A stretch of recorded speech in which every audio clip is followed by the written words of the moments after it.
صلی اللہ علیہ وآلہ وسلم کی بارگاہ بے کس پناہ میں جھوم جھوم کر درود پاک کا نذرانہ پیش کریں اور پڑھیں بلند آواز سے اللہم صلی علی سیدنا و شفیعنا و نبینا و مولانا محمد بارک وسلم صلاۃ و سلام علیک یا رسول اللہ صلی اللہ تعالی علیہ وآلہ وسلم۔ آج کی یہ بابرکت محفل محترم علی جناب عزت مآب محمد الیاس صاحب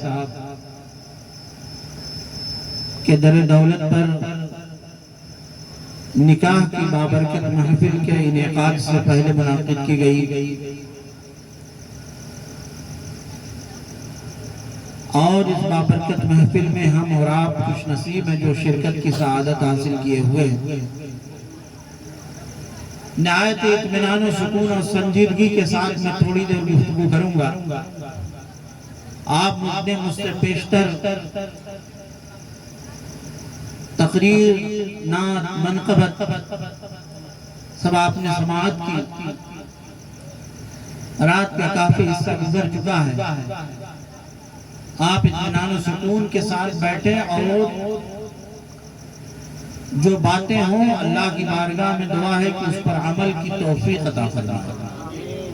آئیے ایک مرتبہ اور نہایت عقیدت و احترام کے ساتھ نبی اور آل نبی پر درود پاک کا نذرانہ پیش کریں، پڑھیں صلی اللہ علیہ نبی وآلہ صلی اللہ تعالی علیہ وسلم صلاۃ و سلام علیک یا رسول اللہ صلی اللہ تعالی علیہ وآلہ وسلم۔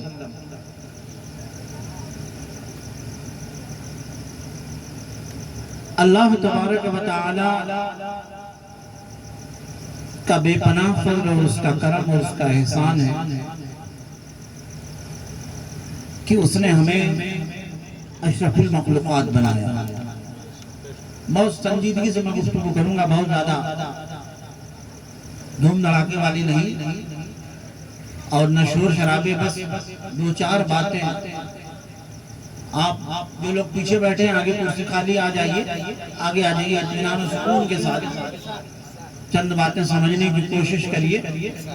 آپ آگے آ جائیں۔ اللہ تبارک و تعالی کا یہ احسان ہے، اس کا فضل عظیم ہے کہ اس نے ہمیں اور آپ کو کیا بنایا؟ انسان بنایا۔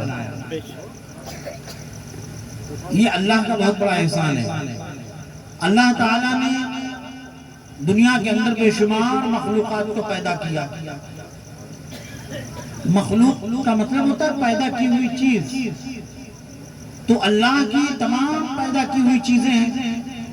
اللہ رب العزت نے جانور کو بھی پیدا کیا، اللہ نے درختوں کو بھی پیدا کیا، اللہ تبارک و تعالی نے کائنات کے اندر جتنی چیزیں نظر آتی ہیں سب اللہ کی پیدا کی ہوئی چیزیں۔ یہ ساری چیزیں مخلوق ہیں اور خالق کون ہے؟ اللہ وحدہ لا شریک، خالق پروردگار عالم ہے۔ تو یہ اللہ رب العزت کا احسان عظیم ہے کہ اس نے ہمیں انسان بنایا، اور انسان بنا کر کے اللہ نے تمام مخلوقات میں سب سے افضل اور اعلیٰ بنایا۔ چونکہ اللہ تعالیٰ نے قرآن میں فرمایا وَلَقَدْ كَرَّمْنَا بَنِي آدم، کہ ہم نے آدم کی اولاد کو، ہم سب کیا ہیں؟ آدم علیہ السلام کی اولاد۔ تو آدم کی اولاد کو اللہ نے اکرام، تعظیم، شرف اور عزت اور کرامت اور بزرگی عطا فرمائی۔ یہ قرآن کہتا ہے۔ تو اللہ تعالیٰ کا یہ احسان ہوا کہ نہیں؟ یہ اللہ کا احسان عظیم ہے کہ اس نے ہمیں انسان بنایا۔ پھر اللہ تعالیٰ نے ہمارے اوپر ڈبل یہ احسان فرمایا کہ اللہ نے جہاں ہمیں تمام مخلوقات میں سب سے افضل اور اعلیٰ یعنی انسان بنایا، وہیں پر اللہ نے ہمیں مسلمان بھی بنایا، ایمان جیسی عظیم دولت عطا فرمائی۔ اللہ تعالیٰ نے ہمیں مسلمان بنایا اور اللہ تبارک و تعالیٰ نے ہمارے اوپر اور یہ بڑا احسان فرمایا کہ اس نے ہمیں اپنے نبی کا امتی اور غلام بنایا، اپنے محبوب کا امتی اور غلام بنایا۔ تو اللہ کے پیارے حبیب تاجدار دو عالم صلی اللہ تعالی علیہ وآلہ وسلم اس دنیا کے اندر تشریف لائے، اور مذہب اسلام جو ہمارا دین ہے، ان الدین عند اللہ الاسلام، مجھ سے پیشتر خطیب مولانا عارف رضا نے اپنی تقریر میں کہا، اللہ تبارک و تعالی کے نزدیک سب سے پسندیدہ دین کیا ہے؟ مذہب اسلام ہے۔ اور مذہب اسلام کے ماننے والے کو کیا کہتے ہیں؟ بولے بھائی، مسلمان۔ تو ہم سب کیا ہیں؟ مسلمان ہیں۔ ہم اپنے نبی کا کلمہ پڑھنے والے ہیں۔ اور اسلام کی بنیاد کتنی چیزوں پر ہے؟ اسلام کی بنیاد 5 چیزوں پر ہے۔ بنی الاسلام علی خمس، شہادت ان لا الہ الا اللہ واشہد ان محمد رسول اللہ وتقیم الصلاۃ وتؤتی الزکاۃ وتصوم رمضان وتحج البیت ان استطاع الیہ سبیلا۔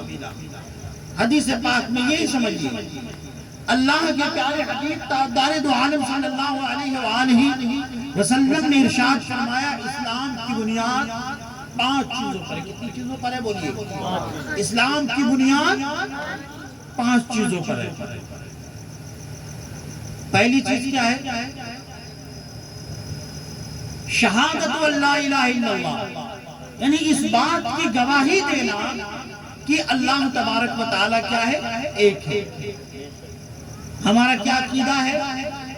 اللہ رب العزت کے تعلق سے ہمارا کیا عقیدہ ہے؟ کہ اللہ تبارک و تعالیٰ کیا ہے؟ ایک ہے۔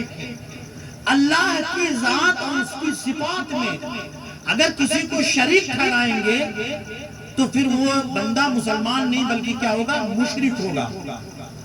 جیسے کہ دوسرے مذاہب والے، جیسے عیسائی کرسچن کیا ہے؟ وہ 3 خدا مان کر مشرک ہوئے، اور کافر کروڑوں ان کے تو معبود کی کوئی گنتی ہی نہیں، یہ تو کروڑوں کی تعداد میں معبودان باطلہ کی عبادت اور پرستش کرتے ہیں۔ تو پہلی چیز کیا ہے؟ توحید، اللہ کی وحدانیت کا اقرار کرنا، اور رسول پاک علیہ السلام کی رسالت کو تسلیم کرنا۔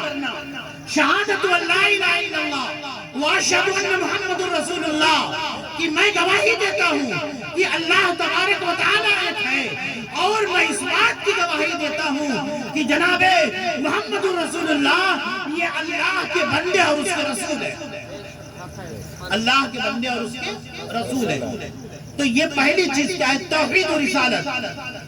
اب اگر کوئی بندہ ایسا ہے جو صرف اللہ کو مانتا ہے مگر رسول اللہ کی رسالت کو تسلیم نہیں کرتا، تو کیا وہ بندہ مسلمان ہو سکتا ہے؟ مسلمان نہیں ہو سکتا۔ اور اگر کوئی بندہ ایسا ہے جو رسول کی رسالت کو تسلیم کرتا ہے مگر اللہ کی وحدانیت کو نہیں مانتا، تو کیا وہ مسلمان ہو سکتا؟ نہیں ہو سکتا۔ اسلام کا جو بنیادی چیز ہے کلمہ طیبہ، جسے ہم اور آپ پڑھتے ہیں، لا الہ الا اللہ محمد رسول اللہ۔ یہ بھائی کلمہ طیبہ، پہلا کلمہ لا الہ محمد رسول اللہ۔ اس کا مطلب کیا ہے؟ اللہ کے سوا کوئی معبود نہیں۔ معبود کا معنی ہوتا ہے جس کی عبادت کی جائے، جس کی پوجا کی جائے۔ تو اللہ کے سوا کوئی معبود نہیں۔ اور اس کا دوسرا حصہ کیا ہے؟ اس کلمے میں جو پہلا کلمہ ہے اس میں 2 حصے ہیں، اس کے 2 ٹکڑے ہیں۔ پہلا ٹکڑا لا الہ الا اللہ، اور دوسرا ٹکڑا کیا ہے؟ محمد رسول اللہ۔ تو اس کے 2 جز ہیں۔ اگر کوئی صرف پہلے جز کو، پہلے حصے کو مانتا ہے اور دوسرے والے حصے کا انکار کرتا ہے تو بھی مسلمان نہیں۔ اور اگر کوئی دوسرے والے ٹکڑے کو مانتا ہے اور پہلے والے کا انکار کرتا ہے تو بھی مسلمان نہیں۔ تو گویا مسلمان ہونے کے لیے اللہ کی وحدانیت کو بھی تسلیم کرنا ہے، رسول پاک علیہ السلام کی رسالت کو بھی ماننا۔ چونکہ یہ جو کلمہ ملا، یہ جو نمازیں ملی، یہ جو روزے ملے، یہ جو زکوٰۃ دینے کا شرعی قانون ملا، یہ کائنات کے اندر جتنی چیزیں نظر آتی ہیں، یہ سب کیا ہے؟ میرے آقا جناب محمد رسول اللہ کی ولادت کا صدقہ۔ اگر آقا نہ آتے تو نہ نمازیں ملتی، نہ قرآن ملتا، نہ زکوٰۃ اور اسلام کے بنیادی اصول ملتے۔ یہ سب رسول پاک علیہ السلام کے صدقے اور طفیل میں ملے۔ تو پیارے، پہلی چیز اسلام کی بنیادی چیز کیا ہے؟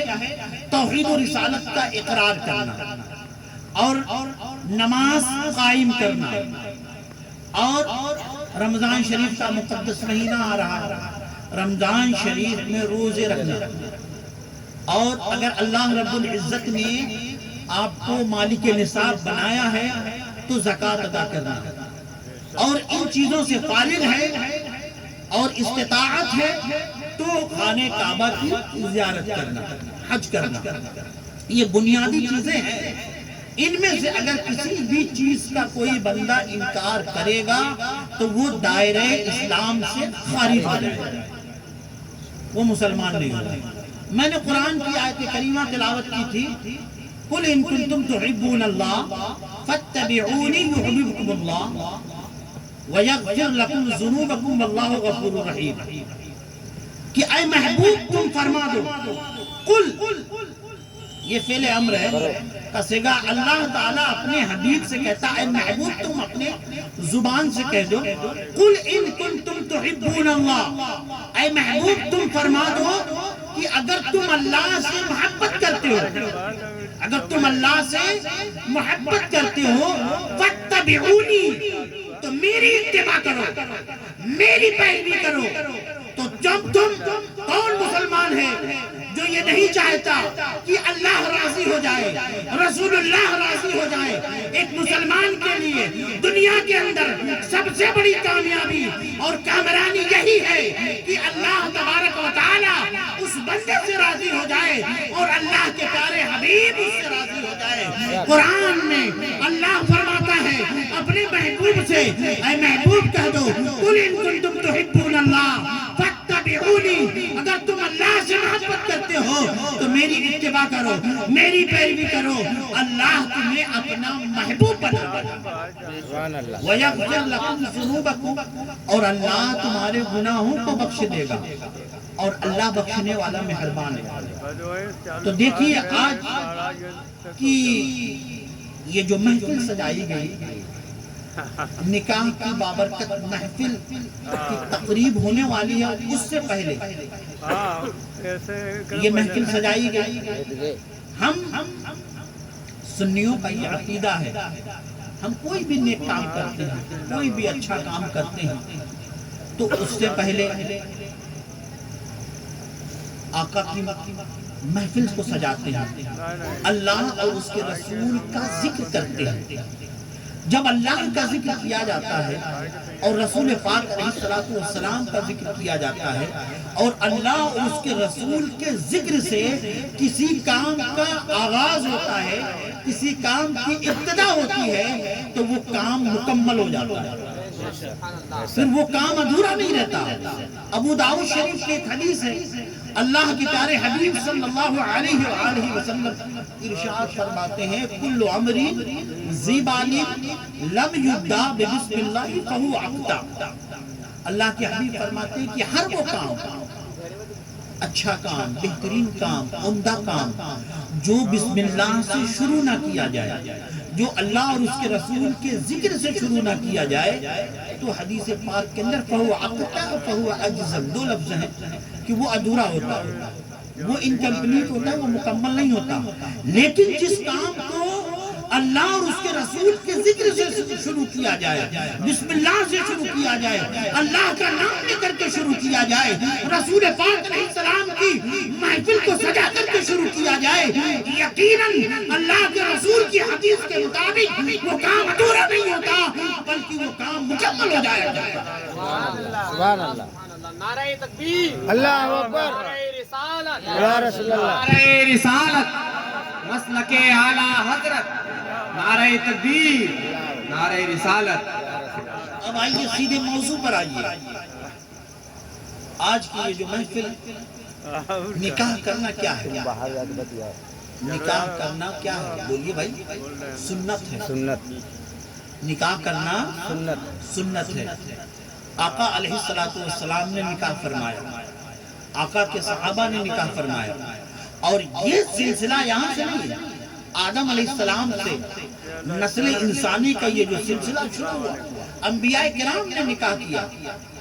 قرآن مقدس میں اس کا حکم دیا گیا۔ اللہ قرآن میں فرماتا ہے فَانْكِحُوا مَا طَابَ لَكُم مِّنَ النِّسَاءِ مَثْنَىٰ وَثُلَاثَ وَرُبَاعَ۔ قرآن مقدس میں بہت سارے مقامات پر تم نکاح کرو ان عورتوں سے جو عورتیں تمہیں پسند آئیں۔ اللہ کے حبیب فرماتے ہیں تُنْكَحُ الْمَرْأَةُ لِأَرْبَعٍ، نکاح 4 چیزوں کی وجہ سے کیا جاتا ہے۔ آپ غور کریں، نکاح 4 چیزوں کی بنیاد پر کیا جاتا ہے۔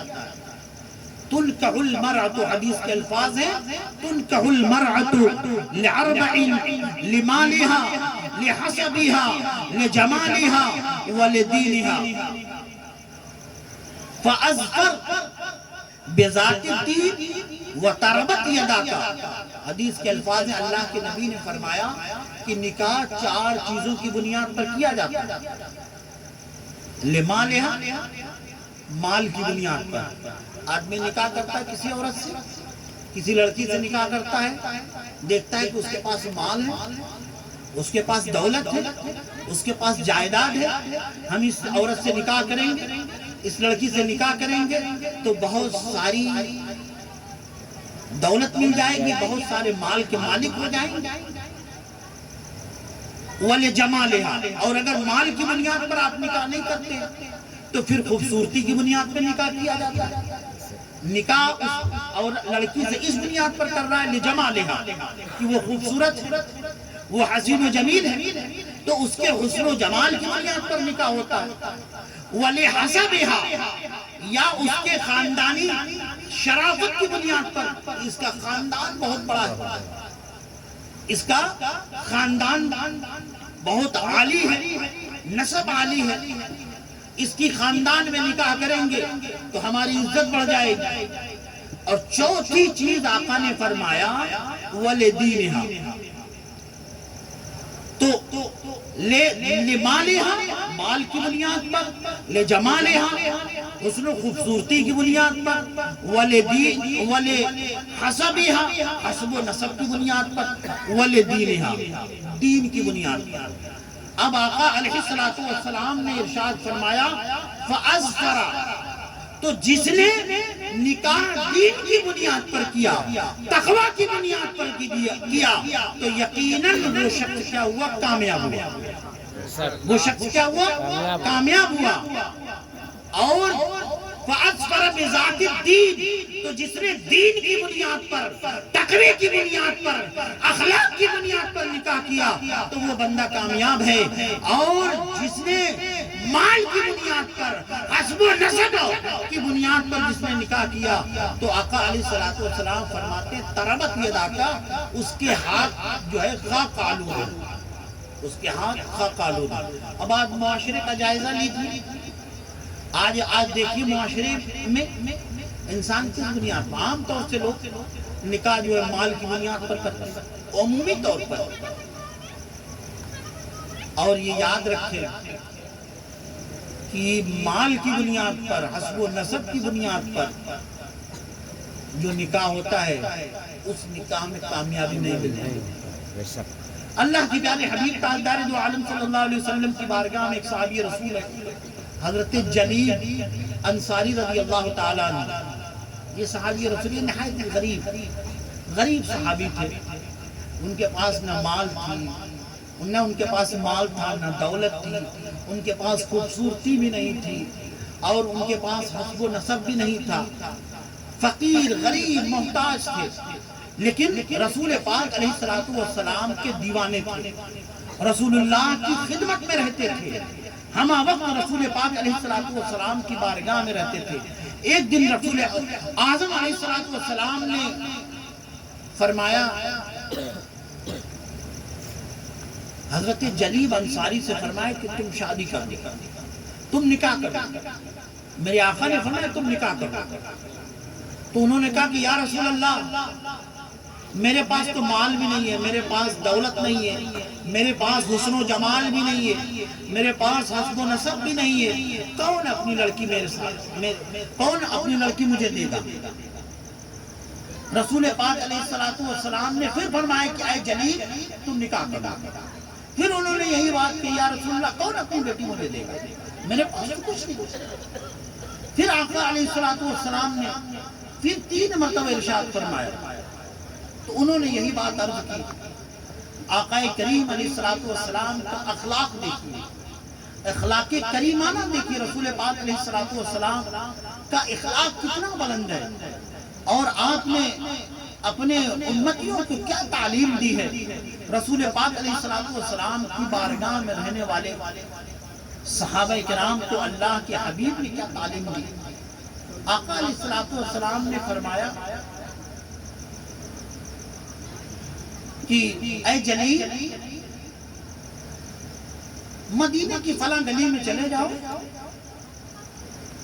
اور فلاں صحابی رسول ہیں، فلاں صحابی ان کے دروازے پر دستخط دینا اور میرا سلام عرض کرنا اور کہنا کہ اللہ کے حبیب نے مجھے بھیجا ہے اور سلام پیش کیا ہے اور کہا ہے کہ اپنی بیٹی کا ہاتھ میرے ہاتھ میں دے دے۔ سبحان اللہ۔ رسول پاک علیہ السلام کے یہ صحابی حضرت جلیل رسول پاک علیہ السلام کے بتائے ہوئے اور آپ کے کہے ہوئے حکم کے مطابق وہ پہنچے، انہوں نے دستخط دی، دروازہ کھٹکھٹایا، اندر سے آواز آتی ہے ہم کون ہیں؟ تو کہتے ہیں میں کہ فرماتے ہیں کہ مجھے رسول اللہ نے بھیجا ہے اور آپ کے لیے سلام کا پیغام ہے اور کہا کہ اپنی بیٹی کا نکاح میرے ساتھ کر دیں۔ جب اتنا سننا تھا صحابی رسول سناٹے میں آ گئے اور حضرت جلیل کا چہرہ دیکھ رہے ہیں، کہے کہ میں گھر میں اپنی اہلیہ سے مشورہ کر کے پھر بتاتا ہوں۔ گھر میں گئے، اپنی بیوی سے مشورہ کرنے لگے اور ان کی بچی دوسرے کمرے سے پردے کے آڑ سے اپنے ماں باپ جو گفتگو کر رہے تھے ان کو سن رہی تھی۔ قربان جائیے، یہ ان کی صحابی رسول کی بیوی نے کہا کیسے ہم اپنی بیٹی کو اس کے ہاتھ میں دے سکتے، کیسے نکاح کر سکتے؟ اس کے پاس نہ مال ہے، نہ خوبصورتی ہے، نہ حسب و نسب ہے، اس کے پاس تو کچھ ہے نہیں، کیسے دے سکتے ہیں؟ بالآخر انہوں نے یہ فیصلہ کیا کہ ہم اپنی بیٹی کو اس کے نکاح میں نہیں دے سکتے۔ حضرت جلیل انصاری رضی اللہ تعالیٰ عنہ مایوس ہو کر لوٹنے لگے۔ اتنے میں پھر وہ بچی جس نے پردے کے آڑ میں رکھ کر کے اپنے ماں باپ کی گفتگو کو سنا، ساری باتوں کو سنا، اس نے فوراً کہا کہ میں رسول اللہ کے حکم پر قربان ہوں۔ ہمارے لیے کتنی بڑی خوشی کی بات ہے کہ اللہ کے نبی نے ہمارے لیے سلام کا پیغام بھیجا، سلامتی کا پیغام بھیجا۔ اپنی ماں سے مخاطب ہو کر کے اس نے بچی نے کہا کہ رسول اللہ آپ کو معلوم نہیں ہے، آپ رسول اللہ کے حکم کو ٹھکرا رہی ہیں، رسول اللہ کے حکم کو ٹھکرا رہی ہیں۔ ہمیں یہ رسول اللہ کا پیغام منظور ہے، میں اپنے آپ کو رسول اللہ کے حوالے کرتی ہوں اور میرا یقین یہ کہتا ہے کہ رسول اللہ ہمیں ضائع نہیں کریں گے، رسول اللہ ہمیں برباد نہیں کریں گے۔ اتنا کہنا تھا اور اس کے بعد اس بچی نے اپنے والد سے کہا کہ آپ رسول اللہ کی بارگاہ میں حاضر ہو۔ چنانچہ وہ صحابی رسول اللہ کے نبی کی بارگاہ میں حاضر ہو کر کے کہتے ہیں یا رسول اللہ ہم نے آپ کی بیٹی کو آپ کے قدموں پہ قربان کر دیا۔ نعرہ تکبیر، نعرہ رسالت، مسلک اعلیٰ حضرت۔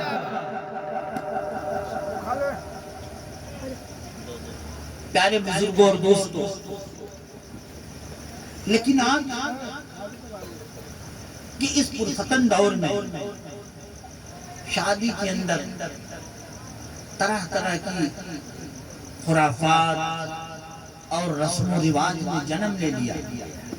اللہ کے حبیب نے فرمایا کہ نکاح کو آسان کرو، اور جو نکاح آسانی کے ساتھ کیا جاتا ہے اللہ تعالیٰ اس نکاح کی وجہ سے اس کے رزق میں برکت عطا فرماتا ہے۔ لیکن آج کیا ہے، ہم نے نکاح کو بہت مشکل کر دیا، بہت مشکل کر دیا، اور یہی وجہ ہے کہ آج دیکھیے لڑکیاں بالغ ہو جاتی ہیں، عمریں ڈھلنے لگتی ہیں، لیکن باپ بیچارہ کیا کرے، جہیز کا مطالبہ ہے، اس کا مطالبہ ہے، اس کا مطالبہ ہے۔ ایک بوڑھا باپ اپنے بچی کا نکاح نہیں کر پاتا۔ رسول اعظم علیہ السلام کی تعلیمات کو عام کیا جائے۔ میرے پیارے بزرگوں اور دوستوں، اللہ کے حبیب تاجدار دو عالم صلی اللہ علیہ وآلہ وسلم کہ ایک تابعی ہیں حضرت عبداللہ ابن مبارک رضی اللہ تعالی عنہ۔ عبداللہ ابن مبارک یہ اجلہ تابعی ہے، یعنی صحابی کہ انہوں نے زیارت کی، جنہوں نے صحابی اس کو کہتے ہیں جس نے رسول اللہ کی زیارت کی ایمان کی حالت میں، اور جس نے ایمان کی حالت میں کسی صحابی کی زیارت کی اس کو تابعی کہتے ہیں، اور ایمان ہی کی حالت میں دنیا سے رخصت ہوا تو اس کو تابعی کہتے ہیں۔ حضرت عبداللہ ابن مبارک رضی اللہ تعالیٰ عنہ کے جو والد تھے وہ غلام تھے، اور عبداللہ ابن مبارک ایک غلام کے لڑکے تھے، مگر عبداللہ ابن مبارک کے اندر تقوی تھا، پرہیزگاری تھی، اور آپ کے تقوی اور پرہیزگاری کی بنیاد پر عبداللہ ابن مبارک کے جو آقا تھے انہوں نے اپنی بیٹی کا نکاح حضرت عبداللہ ابن مبارک سے کیا، اور عبداللہ ابن مبارک سے نکاح ہوا، اور عبداللہ ابن مبارک سے جو اولادیں ہوئی تقوی اور پرہیزگاری کی بنیاد پر، دیکھیے ایک آقا نے اپنے غلام کے لڑکے سے نکاح کیا، صرف کس بنیاد پر؟ پرہیزگاری کی بنیاد پر، تقوی کی بنیاد پر۔ پھر اس سے جو اولادیں ہوئی ان اولادوں نے مذہب اسلام کی ترویج و اشاعت میں، مذہب اسلام کی تبلیغ میں، مذہب اسلام کو پھیلانے میں بے شمار کارہائے نمایاں انجام دیا۔ اس لیے میرے پیارے بزرگوں اور دوستوں، اب نکاح میں سب سے اہم چیز کیا ہوتی ہے اس پر میں تھوڑی سی گفتگو کروں۔ مہر، مہر کی تین قسمیں ہوتی ہیں۔ مہر عام طور سے مہر کیا ہے؟ مہر یہ عورت کا حق ہوتا ہے، یہ لڑکی کا حق ہے، اور مہر تین طریقے کا ہوتا ہے: مہر معجل، اور مہر موجل، اور مہر مطلق۔ اس کو سمجھیے۔ اور مہر کتنا ہونا چاہیے؟ کم سے کم مہر کی مقدار کیا ہونی چاہیے؟ اللہ کے حبیب تاجدار دو عالم صلی اللہ علیہ وسلم نے فرمایا لا مہر اقل من 10 دراہم، کہ 10 درہم سے کم جو ہے یہ مہر مقرر نہیں کر سکتے۔ اور 10 درہم بولتے ہیں چاندی کے سکے کو، اور 10 درہم کی مقدار اس زمانے میں جانتے کتنی ہوگی؟ 32 گرام اور 559 ملی گرام، یہ چاندی۔ اتنا کم سے کم، اس سے کم آپ مہر مقرر نہیں کر سکتے۔ تو یا تو مہر